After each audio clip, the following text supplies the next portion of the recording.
Donc, bonjour à tous. On se retrouve tous ensemble, donc déjà 128 participants pour le webinaire de présentation des nouvelles règles, donc les 4 nouvelles règles qui sont en vigueur depuis le 1er juillet 2022.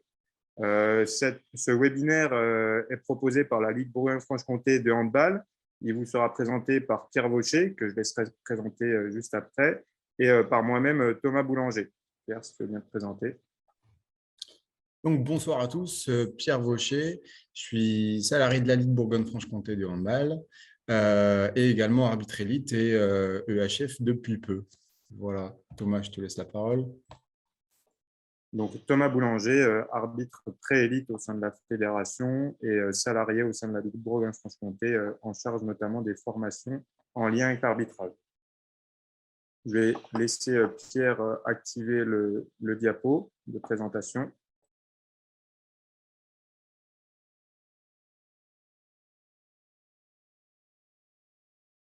Albert. Très bien. Désolé de ne pas être parmi vous réel en présentiel tout près de vous, mais je suis encore en vacances. Mais je tenais à vous saluer. Je vois que vous êtes très nombreux sur ce webinaire et ça me semble hyper important de pouvoir démarrer cette saison et de parler de ces nouvelles règles. C'est sûr que ça sera pas facile. Sur la vidéo, c'est toujours plus facile, il me semble, mais sur le réel, lorsqu'on est bien sur le terrain, c'est pas toujours si simple. Je souligne cette initiative de Pierre et de Thomas et certains autres qui sont avec vous pour l'avoir monté, mais il me semble important qu'on puisse, dès le départ, bien travailler sur cette dynamique et puis que ça soit plus facile après pour l'ensemble des joueurs qui viennent aussi pour prendre du plaisir sur les terrains de handball, comme vous au niveau de l'arbitrage. Juste un petit point aussi, c'est que cette initiative de l'arbitrage est importante, mais je voudrais saluer vraiment le travail qui est fait sur cette cellule et puis saluer les différentes promotions chez les jeunes, chez les moins jeunes et chez nos internationaux, et notamment Pierre et son collègue, sa doublure, pour le niveau européen que vous venez d'atteindre. Et je crois que faire ces visios pour le plus grand nombre et être au niveau européen, être arbitre européen, c'est un plus pour notre ligue, pour le travail que vous faites. Donc, je vous souhaite une très bonne saison à toutes et à tous, parce que là, démarrer à cette période-là et être à peu près sûr que les championnats se dérouleront, c'est un plus. Je vous souhaite une très bonne saison et puis à très vite sur les terrains. Voilà, donc ce soir, on est encore 127, il y a encore du monde dans la salle d'attente, je les admets au fur et à mesure. On va essayer de respecter tous ensemble plusieurs règles pour que le webinaire se passe dans les meilleures conditions possibles, que vous ayez le plus d'informations de qualité et qu'à la fin du webinaire, vous puissiez poser toutes vos questions. Alors, pour cela, vous avez tous vos micros coupés. J'ai la possibilité d'activer vos micros si vous avez des questions. On vous présentera dans la slide suivante comment on va organiser notre webinaire. En plus des micros coupés, vous avez la possibilité, alors vous l'avez très bien compris pour certains, la possibilité d'écrire dans le chat. Donc, n'hésitez pas tout au long du webinaire à d'écrire vos questions et on les reprendra. Je vais les noter à côté. On les reprendra en fin de webinaire pour y répondre. N'hésitez pas aussi, s'il vous plaît, lorsqu'on vous posera des questions ou qu'on vous laissera la parole, à utiliser l'outil qui se trouve dans la barre Zoom qui s'appelle « Lever la main ». Ça nous permettra d'identifier qui souhaite prendre la parole puisque vous êtes maintenant 131 participants. Au cours du webinaire, nous allons vous montrer des vidéos. Je vous mettrai les liens dans le chat si la qualité est médiocre dans notre retransmission vidéo. Et pour terminer cette petite introduction sur les conditions du live, à la fin de ce webinaire, nous vous soumettrons un questionnaire. Alors, vous aurez le choix soit d'y répondre via un QR code qui s'affichera à votre écran, soit en cliquant sur le lien qui sera directement dans le chat. Je vous remercie d'avance de bien répondre à ce webinaire qui nous permettra d'améliorer la qualité des suivants puisqu'on espère renouveler l'opération rapidement. Alors, comme je vous le disais, le live et ce webinaire a pour but de vous présenter les 4 nouvelles règles que vous allez devoir appliquer dès le début de la saison pour les arbitres et qu'il faut connaître aussi pour les joueurs, dirigeants et autres acteurs de notre handball. On a pris le parti pour chacune des règles de diviser la présentation en 3 temps. Dans un premier temps, nous allons revenir plutôt sur un aspect réglementaire de la règle. On vous présentera ensuite une synthèse. Et enfin, certaines règles, nous viendrons illustrer nos propos avec des vidéos. Encore une fois, si les vidéos ne sont pas de bonne qualité sur le webinaire, n'hésitez pas à cliquer sur le lien qui sera affiché dans le chat. Vous y aurez accès directement puisqu'elles seront disponibles sur YouTube. Voilà, merci à tous d'avoir pris le temps d'écouter ces quelques remarques pour le début du live. Je vais laisser Pierre Vaucher dérouler le webinaire afin de vous présenter les 4 nouvelles règles. Merci à tous et bon webinaire. Allez, on est parti. Donc, 4 nouvelles règles depuis… c'est bon, tout le monde m'entend bien? Oui, c'est bon. 4 nouvelles règles depuis juillet 2022. Donc, on va partir sur la première. Hop, si elle veut bien s'afficher. OK, c'est parfait. Donc, la première qui est la zone d'engagement.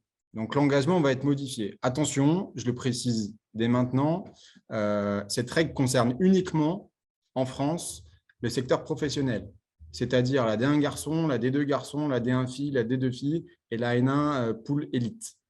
Donc, tous les autres niveaux de jeu pour cette saison ne seront pas concernés par cette règle-là. Comme l'a dit Thomas, on va repartir systématiquement sur un point réglementaire. Donc, le nouveau règlement dit qu'un cercle de diamètre de 4 mètres de diamètre, appelé zone d'engagement, servira de lieu, de secteur pour effectuer l'engagement. L'engagement doit être effectué dans toutes les directions possibles, peut être effectué dans toutes les directions possibles, dans les 3 secondes. Ça ne change pas. L'arbitre va siffler quand le lanceur a maîtrisé la balle. Donc, en général, c'est plutôt le pivot. Ça peut être évidemment un autre joueur.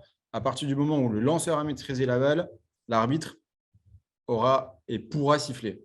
Pas avant. Ça, vous allez me dire, ça ne change pas, mais ça a toute son importance par rapport aux nouvelles règles. L'arbitre peut siffler à partir du moment où le ballon est dans la zone d'engagement. Tant que le ballon est hors de la zone, l'arbitre ne peut pas siffler et l'engagement ne peut pas être effectué.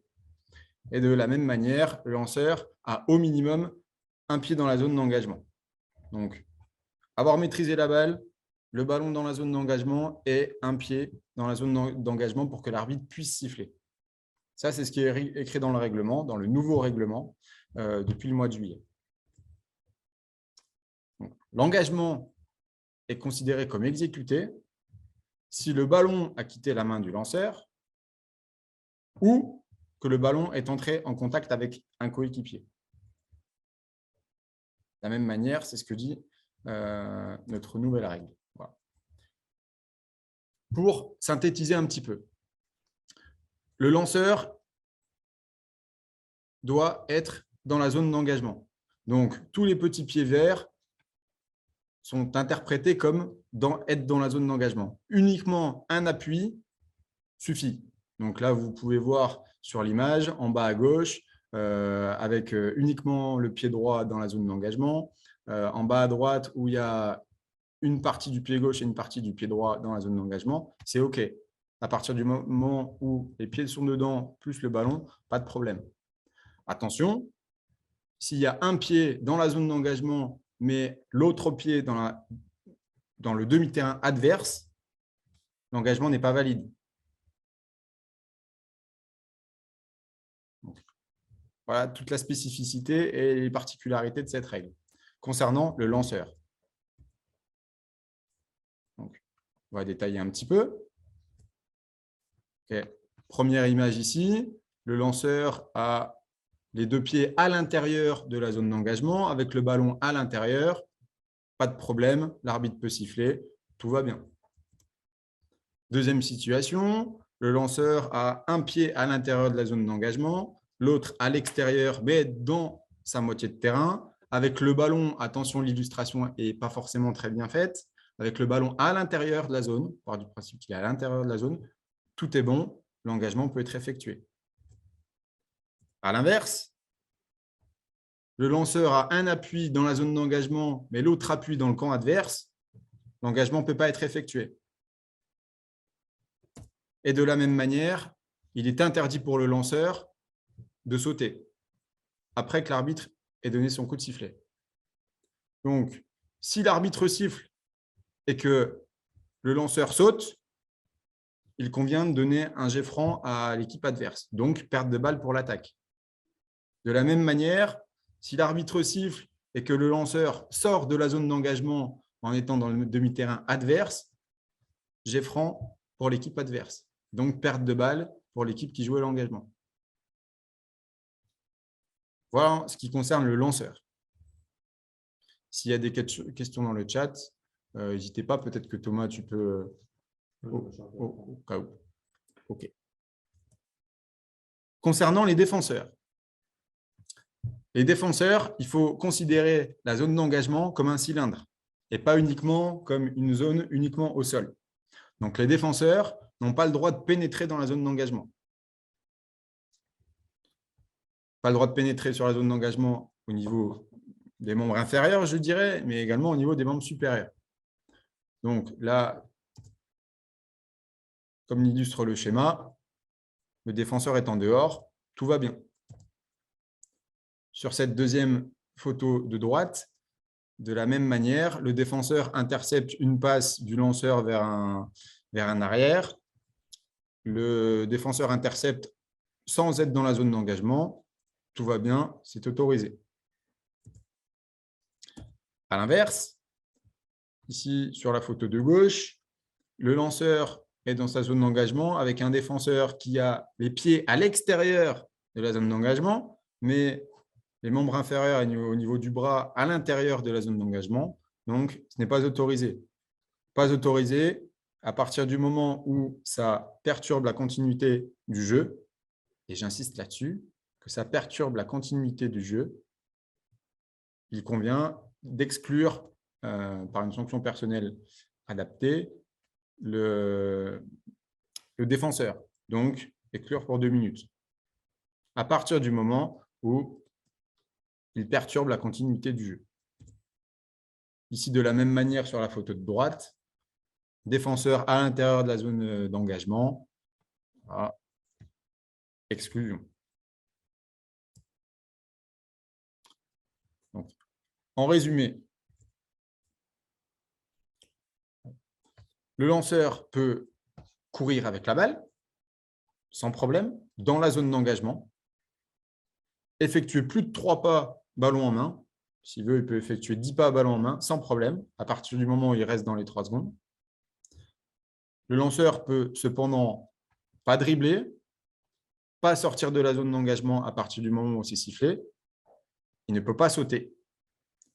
Et il ne peut pas effectuer volontairement le jet sur le défenseur lorsqu'aucun coéquipier ne peut être destinataire du jet franc. Ça, j'expliquerai un petit peu après et on aura des vidéos qui vont permettre d'illustrer tout ça. Donc, je répète, le lanceur ne peut pas dribbler, pas sortir de la zone d'engagement et pas sauter. Dans ces cas-là, il convient de donner un jet franc pour l'équipe adverse. Concernant les coéquipiers du lanceur, donc, ils peuvent courir et recevoir dans la zone d'engagement. Donc, imaginez bien notre cercle. Ils peuvent recevoir à l'intérieur de cette zone d'engagement. Donc, potentiellement dans le demi-terrain adverse. Même quand le coup de sifflet n'est pas donné, à partir du moment où ils sont dans la zone d'engagement. Par contre, les coéquipiers, comme avant, doivent être dans la moitié de terrain ne peuvent pas être dans la moitié de terrain adverse avant le coup de sifflet. Ça ne change pas. Si les arbitres se rendent compte qu'il y a notamment des ailiers, par exemple, qui sont dans le demi-terrain adverse avant le coup de sifflet, 3 coups de sifflet et on replace tout le monde comme avant. Donc, on replace l'engagement parce que les ailiers ou des partenaires du lanceur sont mal positionnés. Donc, ça ne change pas. Mais par contre, à partir du moment où le coup de sifflet d'engagement a été donné et que le lanceur commet une irrégularité, donc dribbler, sauter, sortir de la zone d'engagement, il y aura jet franc pour l'équipe adverse. on va illustrer mes propos avec la vidéo qui est en train de charger. Alors,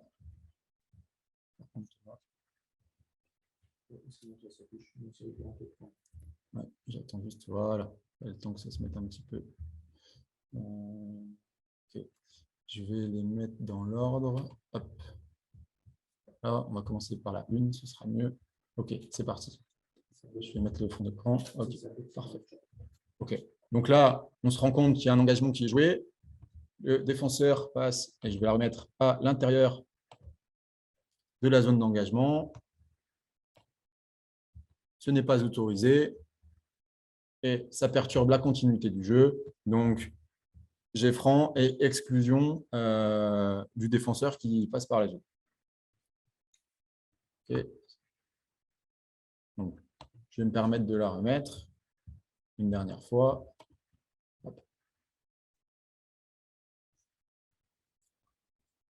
Situation qui est assez claire et assez limpide. Pénétration à l'intérieur de la zone d'engagement qui perturbe la continuité du jeu égale exclusion pour le numéro 14. Seconde vidéo.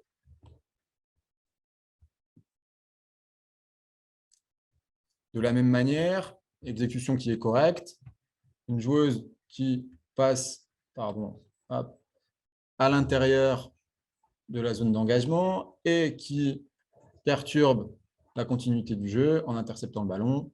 J'ai franc et 2 minutes pour la fautive.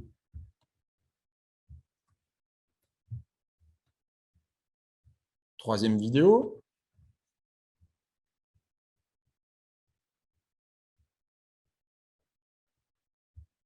Ici, cas complexe. OK, cas complexe. Puisque nous avons un engagement avec le lanceur ici en rouge, un joueur qui traverse la zone d'engagement, mais sans perturber la continuité du jeu. Sans perturber la continuité du jeu. Puisqu'il n'y a aucun rouge autour et qu'il ne perturbe pas le lanceur. On observe ici un autre joueur. Pardon, je vais mettre en grand écran. Voilà. Un autre joueur qui n'est pas dans la zone d'engagement. Donc, qui a une position qui est licite, qui ne pose pas de problème. Et on observe l'attaquant qui jette le ballon sur ce joueur pour tenter d'induire les arbitres en erreur. Donc, je remets au ralenti. Donc, le joueur n'est pas à l'intérieur de la zone d'engagement et le lanceur essaie de jouer, tente de jouer sur le joueur qui est en dehors de la zone pour induire une sanction. Cela n'est pas autorisé. Et donc, attention, il convient de sanctionner le joueur lanceur pour comportement antisportif d'une exclusion de 2 minutes et de rendre la balle à l'équipe noire, l'équipe en maillot noir. Donc, si un lanceur cherche à induire une sanction en jouant sur un joueur qui est en dehors de la zone avec aucun coéquipier rouge derrière, il convient d'exclure ce joueur en rendant la balle à l'équipe adverse. Donc, un conseil à tous les entraîneurs, aussi également à tous les joueurs, étant aussi également entraîneur de pôle, c'est le message qu'on a envie de véhiculer. Ne jouez pas à ça. En tout cas, ne cherchez pas à jouer et à faire exclure vos adversaires, puisque ça peut fortement se retourner contre vous, quoi. Voilà. Situation d'après. Voilà, c'était une situation assez particulière. Situation d'après, situation numéro 4.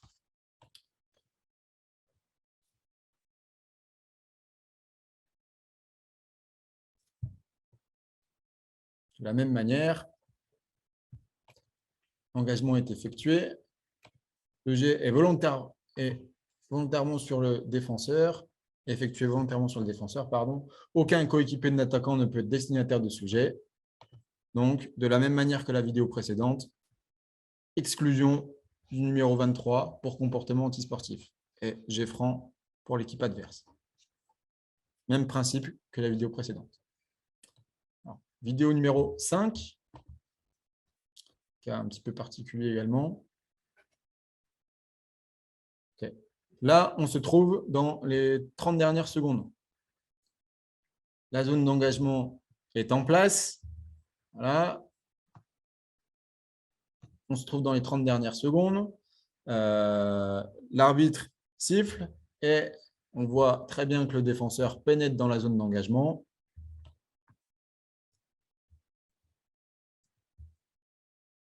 Donc, à ce moment-là, dans les 30 dernières secondes, conformément au précédent règlement, il convient de disqualifier le joueur qui pénètre dans la zone et d'offrir un jet de 7 mètres à l'équipe rouge. Donc, disqualification directe plus jet de 7 mètres, puisque nous sommes dans les 30 dernières secondes.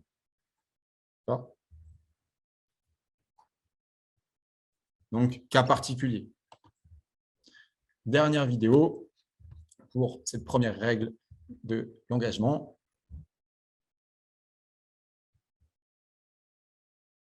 On se trouve également dans les 30 dernières secondes. Le joueur blanc pénètre dans la zone d'engagement.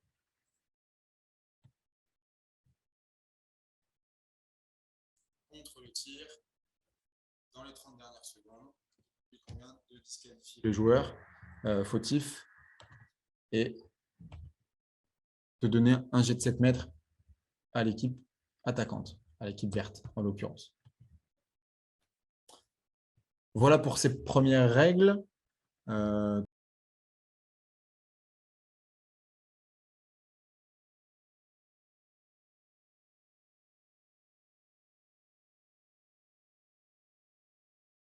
Le défenseur passe dans la zone d'engagement et perturbe l'exécution, donc exclusion. À partir du moment où le défenseur pénètre à l'intérieur de la zone et perturbe la continuité du jeu et l'engagement, il y a donc exclusion pour le défenseur. Une autre question, si le cercle n'est pas délimité, est-ce que la règle s'applique par rapport à l'état de rapport sur la feuille de match électronique? Donc, si pas de cercle dans un gymnase, on n'applique pas la règle. Et donc, sur un niveau professionnel, il y aura forcément un rapport fait à la COC et la COC nationale traitera ce sujet, mais il est prévu dans le règlement que s'il n'y a pas de cercle, le règlement n'est pas utilisable, donc revenir au précédent règlement concernant l'engagement, donc avec un pied sur la ligne, à l'intérieur, etc., etc.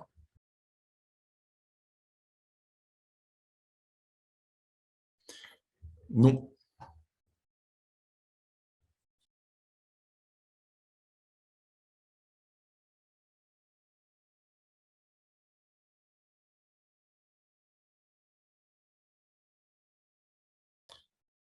Bonne question.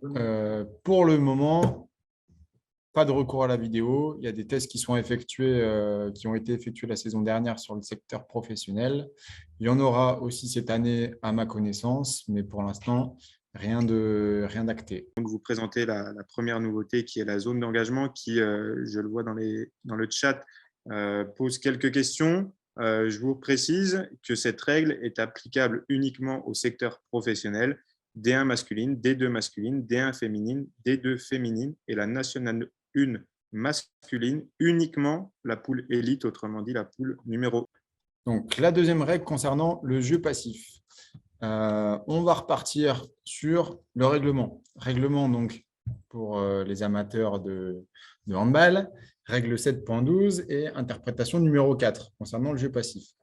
Je me permets une petite relecture du règlement qui a très peu évolué, mais je préfère que tout le monde en ait réellement connaissance, puisqu'il y avait des choses que je pense beaucoup d'entraîneurs, peut-être arbitres, peut-être dirigeants, spectateurs ne connaissaient pas forcément. Donc, ça me paraît important de la relire.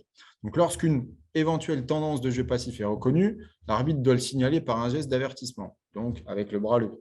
Ce geste donne la possibilité à l'équipe en possession du ballon de changer sa stratégie d'attaque afin d'éviter la perte de balle du ballon. Si le mode d'attaque ne change pas après le geste d'avertissement, les arbitres peuvent sanctionner d'un jeu passif à tout moment. Donc, à tout moment. Précise. Maintenant, la nouveauté, si l'équipe attaquante n'a effectué aucun tir au but après un maximum de 4 passes, alors un jet franc est accordé à l'équipe adverse. Avant, on était à 6 passes, on passe à 4 passes. Globalement, c'est tout ce qui change. D'accord ? Je précise, un maximum de 4 passes. Ça veut dire que l'arbitre et les arbitres peuvent siffler avant les 4 passes. Dernier point, et pas des moindres, la règle était déjà en place. Mais dans des circonstances exceptionnelles, les arbitres peuvent imposer un jet franc contre l'équipe en possession du ballon sans aucun geste d'avertissement préalable. C'est une règle qui est assez méconnue pour certains, mais par exemple, il reste 3 secondes en fin de match, un ailier à 6 mètres d'angle pour aller au tir, il décide de faire une passe de sauter en suspension et de faire une passe vers l'arrière. Les arbitres, selon le règlement, ont le droit de siffler un jet franc sans bras levé, sans avertissement préalable contre cette équipe. Je tenais à vous préciser ce point. Donc, ce qu'il faut retenir du jeu passif et des changements. On passe de 6 passes maximum à 4 passes maximum. Donc, et évidemment, la possibilité de siffler avant, comme je vous l'ai précisé. Les arbitres sont censés annoncer le nombre de passes déjà effectuées. C'est bien, ça c'est une demande de nos chefs. Les arbitres sont censés annoncer le nombre de passes déjà effectuées. Si il y a déjà 4 passes effectuées et qu'il y a un jet franc, donc un jet franc à 9 mètres, une passe supplémentaire est accordée pour jouer le jet. En plus, ce n'est pas écrit, mais je le reprécise. Avant les 4 passes, s'il y a un jet franc admettons, à 2 passes, le jet franc compte évidemment comme une passe. Donc, ça sera compté comme 3. Par contre, si on est déjà à 4 passes, là, on autorise une passe supplémentaire, afin qu'il n'y ait pas de jet franc direct. Mais ça n'a pas changé. Donc, le réel changement, c'est de passer de 6 passes à 4 passes. C'est tout. C'est tout. Voilà pour le jeu passif. Je n'irai pas plus loin, sauf s'il y a des questions. Donc, je vais laisser la parole à Thomas. On a une question de Fred Dubosc qui nous demande est-ce que le bras se lèvera plus vite en cas d'attaque à 7 avec sortie du gardien? Il n'y a pas de consigne particulière ni de changement dans le règlement qui ferait penser à ça. Voilà. Pour l'instant, pas forcément de modification. Je conseille d'aller voir l'interprétation numéro 4 avec différents critères qui sont stipulés dans le livret d'arbitrage, interprétation numéro 4. Sachant que ce livret est disponible à tout le monde sous format informatique sur le site de la Fédération et qu'il a été mis à jour depuis le 1er juillet 2022. Troisième règle, je vais laisser Pierre continuer de mener le webinaire. OK. Donc, troisième règle qui est la règle de la protection du gardien et de la gardienne de but. OK. Donc, on repart par notre partie réglementaire, par la règle 8.8D, donc dans le règlement, qui est une partie qui stipule tout ce qui traite au niveau des sanctions. Donc, des comportements antisportifs justifient une exclusion de 2 minutes, notamment lorsque le tir d'un joueur en pleine possession de ses moyens, qui n'est pas entravé par un ou plusieurs défenseurs de l'équipe adverse, frappe la tête du gardien. Voilà ce qui est écrit dans le règlement. La règle s'applique uniquement lorsque le tireur n'est pas entravé par des défenseurs de l'équipe adverse. C'est-à-dire qu'aucun défenseur ne se trouve entre le tireur et le gardien de but. Il est précisé que la tête doit être le premier point de contact avec le ballon. La règle ne s'applique pas si le ballon touche la tête du gardien de but ou de la gardienne de but, Okay, désolé, mais c'est précisé au masculin dans le règlement. Et évidemment, il faut féminiser la chose également. Donc, touche la tête du gardien de but après avoir touché une autre partie du corps. La règle ne s'applique pas si le gardien de but bouge la tête en direction du ballon. Si le gardien de but tente d'induire les arbitres en erreur afin de provoquer une sanction, par exemple après que le ballon ait touché sa poitrine et non sa tête, le gardien de but doit être sanctionné conformément à la règle 8-7D, c'est-à-dire d'un comportement antisportif et donc d'une exclusion pour 2 minutes. Voilà ce qui est écrit dans le règlement depuis le 1er juillet 2022. Cette règle concerne tous les niveaux de pratique. Je précise, tous les niveaux de pratique, professionnels et amateurs. Et je tiens à préciser que l'objectif de la règle, c'est de protéger les gardiens et les gardiennes de but. Suite à un constat qui a été réalisé par l'IHF, donc par la Fédération internationale, qui stipulait qu'il y avait énormément de tirs dans les têtes des gardiens et des problèmes médicaux avec des commotions cérébrales et des difficultés particulières. Donc, c'est pour ça qu'une règle a été mise en place par les techniciens pour protéger les gardiens et les gardiennes de but. Je rappelle bien que l'objectif, c'est ça, protéger les gardiens et les gardiennes.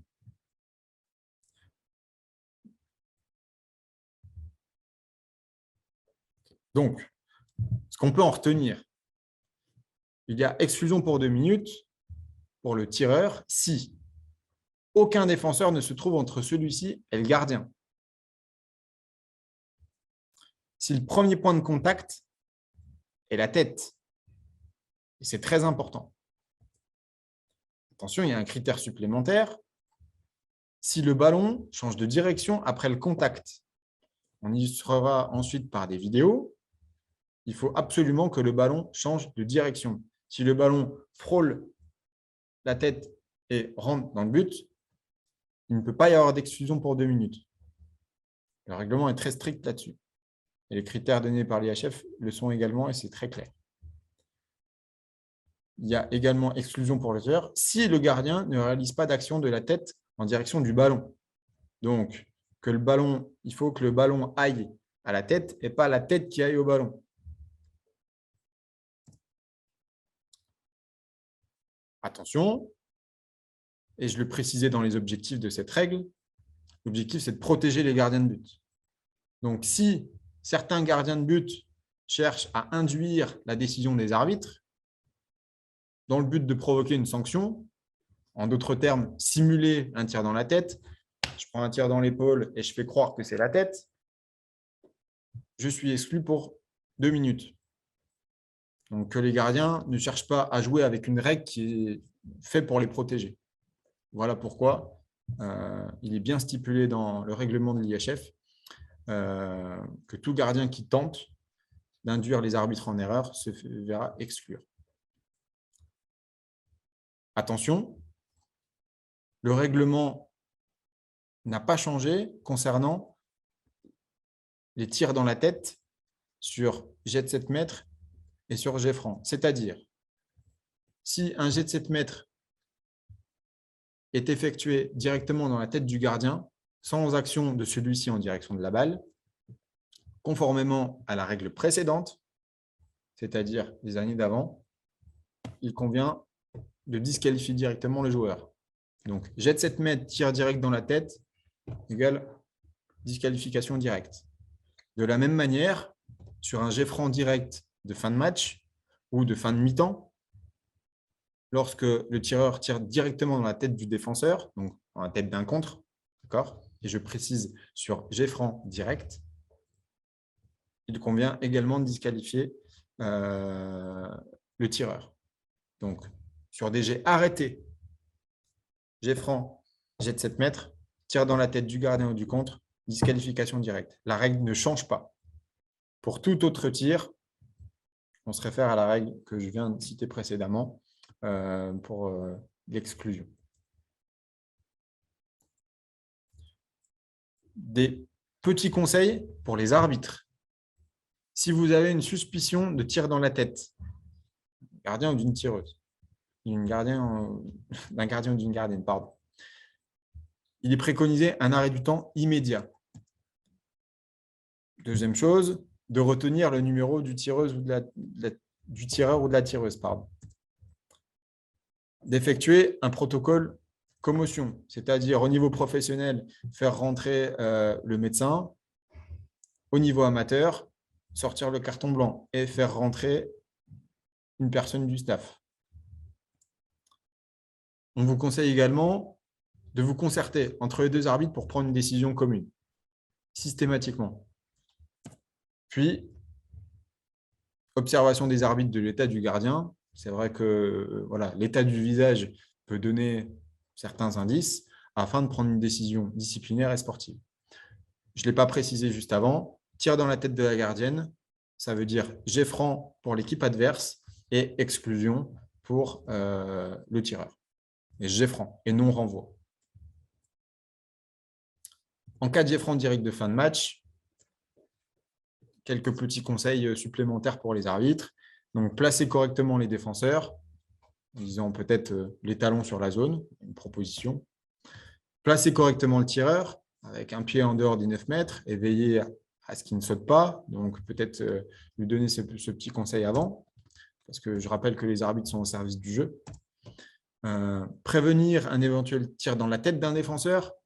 Attention, je rappelle le règlement, si vous tirez dans la tête, je serai contraint de vous disqualifier. Trois petits conseils, en tout cas pour les arbitres, concernant les jets de 7 mètres ainsi que les jets francs directs de fin de match. On passe aux vidéos pour illustrer un petit peu nos propos concernant cette nouvelle règle de protection des gardiens et des gardiens de but. Tac. OK. Vidéo numéro 1, issue de l'IHF. Je vais mettre le fond d'écran. OK. Donc là, on peut voir qu'un tir frôle la tête du gardien de but. OK. Le ballon ne change pas de direction. Donc,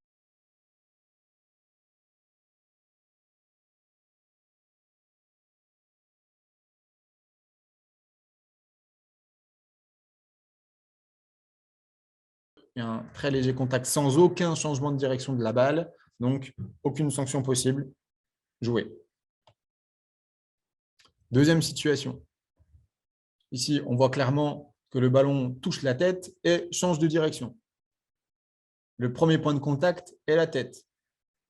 Très clairement. Il frappe directement la tête. Ce n'est pas uniquement le visage, c'est la tête dans sa globalité. Donc, conformément à la règle, jet franc pour l'équipe du gardien de but et 2 minutes directes pour le tireur. Troisième situation.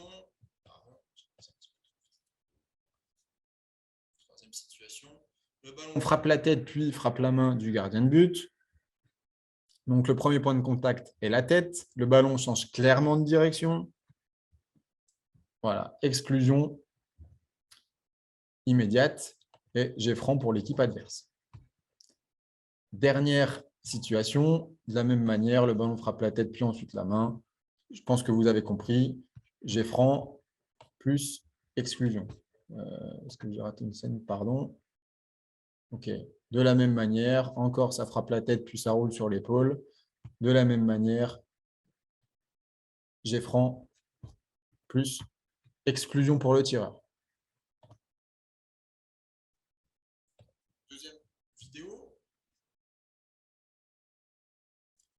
Un ailier qui va au tir, qui tire directement dans la tête du gardien de but.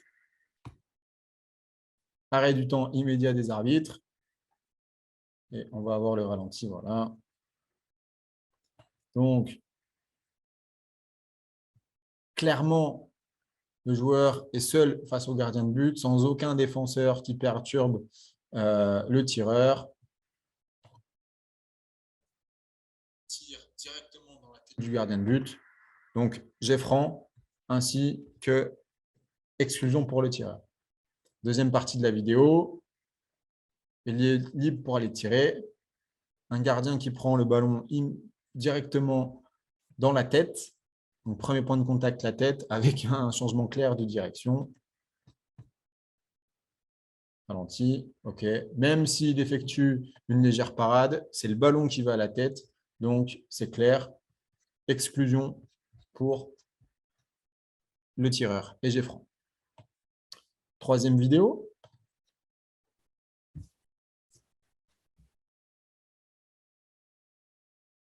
Très bien. Tire.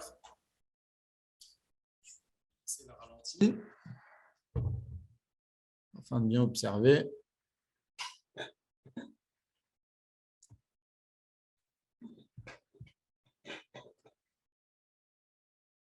Le ballon touche le haut de la tête du gardien et change clairement de direction. Premier point de contact, c'est la tête, avec un gardien qui parade, oui, qui est en suspension, oui, mais c'est le ballon qui va directement à la tête et non la tête qui va au ballon. Donc, j'ai franc et exclusion du joueur numéro 30. Quatrième vidéo, pardon.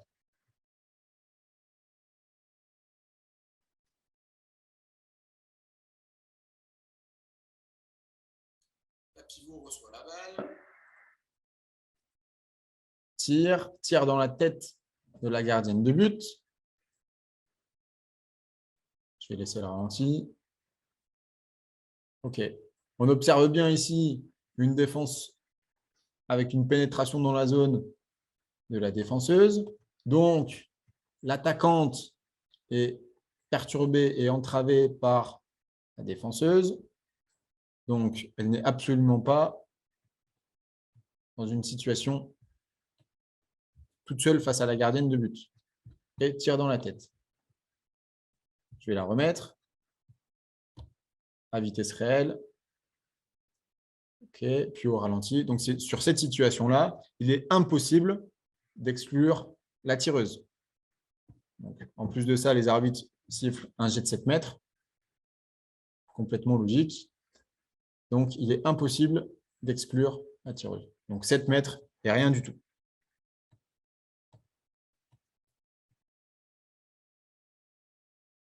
Cinquième vidéo.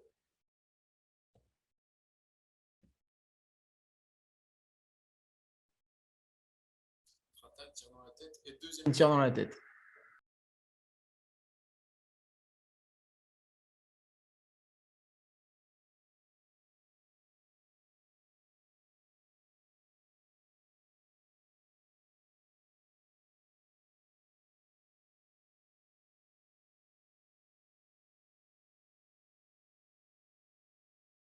Pour les arbitres, il convient immédiatement d'arrêter le temps.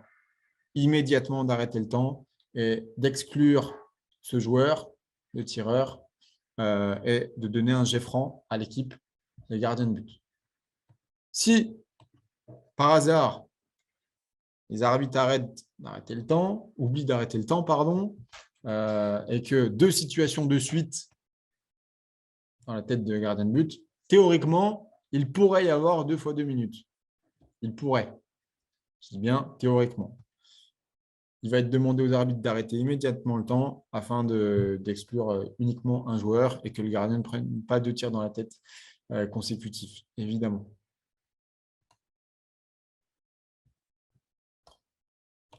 Sixième vidéo.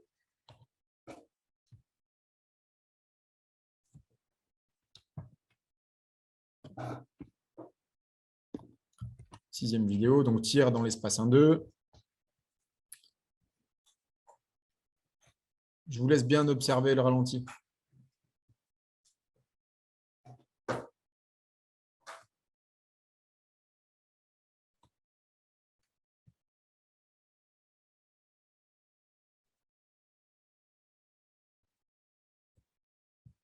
Et donc, si vous avez bien observé, vous vous êtes rendu compte que le ballon avait touché la main avant de toucher la tête. Donc, aucune sanction possible. Cependant, on peut voir que la gardienne exagère, en tout cas tente peut-être d'induire les arbitres en erreur. Donc, si les arbitres interprètent que la gardienne essaie d'induire une sanction par ce comportement antisportif, il convient de donner 2 minutes à la gardienne de but. Parce qu'elle exagère, se tire dans la tête et essaie d'induire les arbitres en erreur.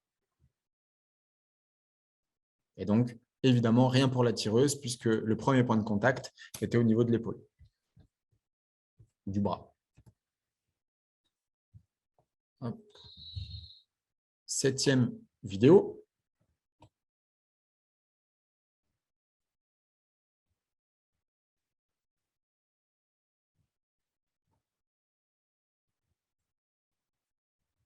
Donc, débordement extérieur avec une défenseuse qui est au contact de l'attaquante. Donc, une attaquante qui n'est pas complètement libre face à la gardienne de but. En plus de ça, j'ai coupé le son, mais l'arbitre siffle jet franc au moment du déclenchement du tir. Donc, il n'y a aucune sanction possible. De par l'intervention l'arbitrage qui rend un jet franc et l'intervention de la défenseuse pour cette faute, puisque à partir du moment où la tireuse n'est pas seule face à la gardienne de but, il est impossible d'exclure la tireuse. Dernière vidéo, et une des plus litigieuses qui peut porter un petit peu plus d'interprétation peut-être. Cette situation dans le 1-2. Donc, débordement de l'arrière droite qui est poussé par la poste 2 et qui tire dans la tête de la gardienne de but. Directement dans la tête de la gardienne de but. Malgré le fait qu'elle effectue une parade basse, le ballon arrive directement dans sa tête et c'est le ballon qui va à la tête. Donc, cette situation peut amener à une exclusion de la tireuse. Donc, 2 possibilités. Soit on estime que la numéro 14 pousse et déséquilibre complètement la tireuse. Et dans ce cas-là, les arbitres décident d'un 7 mètres et d'une exclusion pour 2 minutes pour une sanction adaptée pour la poste 2. Et donc, il n'y a pas d'exclusion possible pour la tireuse. Si on estime que la tireuse est complètement équilibrée, il convient d'exclure la tireuse pour 2 minutes et de rendre un jet franc à l'équipe qui est en défense. Donc, je répète, 2 interprétations possibles. La défenseuse comme une poussette et donc l'attaquante n'est pas équilibrée pour tirer. Donc, exclusion pour la défenseuse ainsi qu'un 7 mètres. Soit on estime que l'attaquante est complètement équilibrée et donc il convient de l'exclure et de rendre la balle à la défense. Voilà pour la règle de protection de la gardienne de but.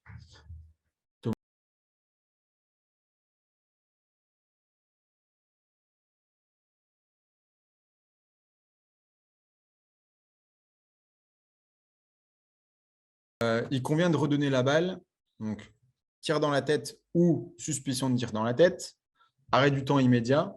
En fonction de où est le ballon, on décidera du jet. Ensuite, si les arbitres se rendent compte que le gardien simule, il y aura sanction pour le gardien, mais la balle sera redonnée à l'équipe qui était en possession du ballon. Donc, pas forcément à l'équipe qui attaquait.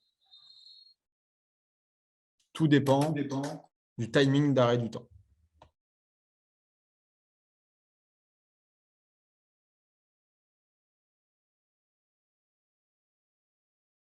Donc, si le ballon touche la tête du gardien de but et change de direction pour rentrer dans le but, il ne peut pas y avoir but.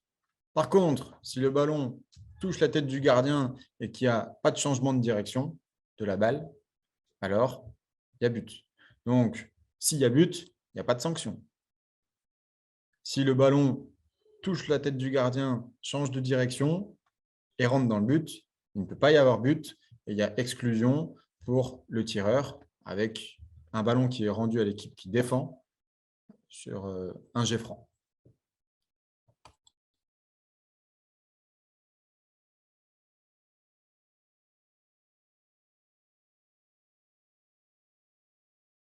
Ça, c'est sûr. C'est toute la complexité de la règle.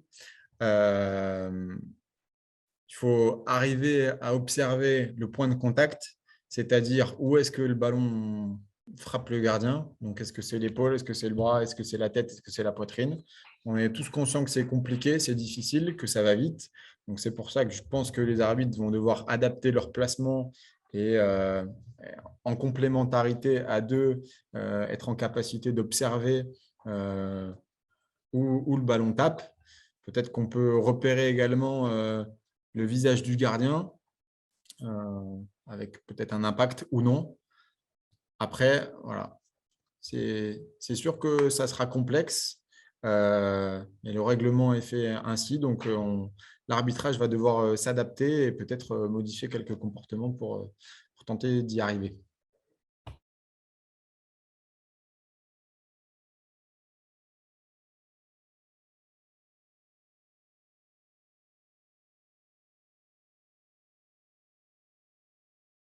L'intentionnalité n'est pas jugée, en tout cas n'est pas inscrite dans le règlement et n'est pas un critère pour décider d'une sanction ou non. Donc, conformément au règlement, non, l'intentionnalité, l'intention de tir n'est pas à prendre en compte.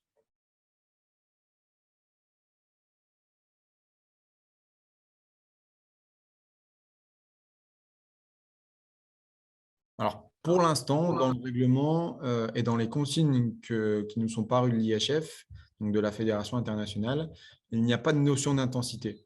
Donc, tir fort ou tir pas fort, entre guillemets, peu importe, à partir du moment où, je rappelle les critères, point de contact la tête, le premier, et changement de direction.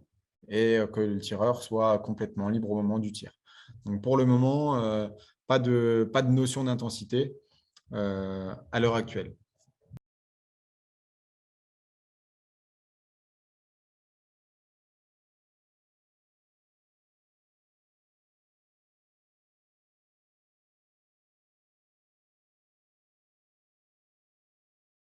Donc, à partir du moment où il y a une exclusion contre un tireur, on repart systématiquement par un jet franc pour l'équipe du gardien de but, donc l'équipe qui était en défense.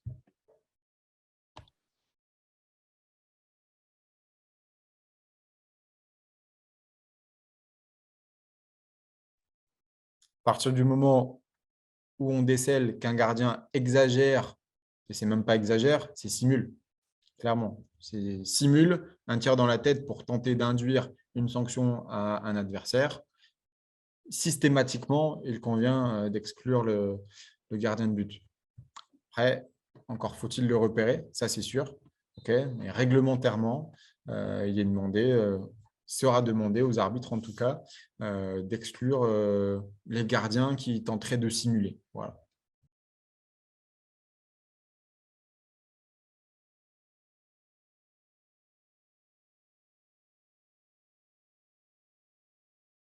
Oui, les cheveux font partie de la tête. Donc, s'il y a un tir dans les cheveux qui dévie, parce que je rappelle, point de contact plus changement de direction. Donc, s'il y a un tir dans la tête et qu'il y a un changement de direction du ballon, conformément au règlement, oui, il doit y avoir exclusion du tireur. Quatrième règle concernant les ballons. Alors, je tiens à le préciser tout de suite. Les équipementiers, à ma connaissance, ne sont pas encore très à jour. Et donc, il est difficilement possible de trouver des ballons sans résine. Bref, je vais expliquer le règlement. Donc, encore une fois, on repart de la règle. Règle 3.2. L'IHF stipule la taille des ballons. Donc, ballon joué avec résine. Donc, ballon taille 3, taille 2, taille 1 que tout le monde connaît, avec une circonférence comprise taille 3, entre 58 et 60, etc., avec un poids particulier. Taille 2 de la même manière, taille 1 de la même manière, avec une taille 3 pour les masculins seniors, taille 2 pour les féminins seniors, et puis ensuite en fonction des catégories d'âge. Maintenant, il est apporté des nouvelles dimensions pour des ballons joués sans résine. Donc, on pourrait jouer avec des ballons avec résine, des ballons sans résine. Et ces ballons sans résine vont être une taille inférieure. Une taille, entre guillemets, 2,5, donc plus petite pour les jeux seniors sans ballon. Une taille 2,5 avec une circonférence adaptée et un poids adapté. De la même manière pour un ballon taille 1,5 et de la même manière pour un ballon taille 0,5. Donc, potentiellement, on peut jouer avec résine, sans résine. Si je joue avec résine, ballon que l'on connaît tous. Si on joue sans résine, avec des ballons plus petits. Donc pour l'instant, à ma connaissance, il n'y a pas forcément de ballons qui ont été créés par les équipementiers. Voilà. Donc, à voir ce que ça va donner. Pour l'instant, on n'a pas d'informations supplémentaires. On sait qu'il y a pas mal de gymnases désormais où la résine est interdite. Donc, je suppose que ça peut intéresser pas mal de clubs et certainement d'équipes. Pour le moment, on n'a pas d'informations supplémentaires à communiquer. Voilà pour le quatrième changement depuis juillet 2022. À voir ce que ça donnera par la suite.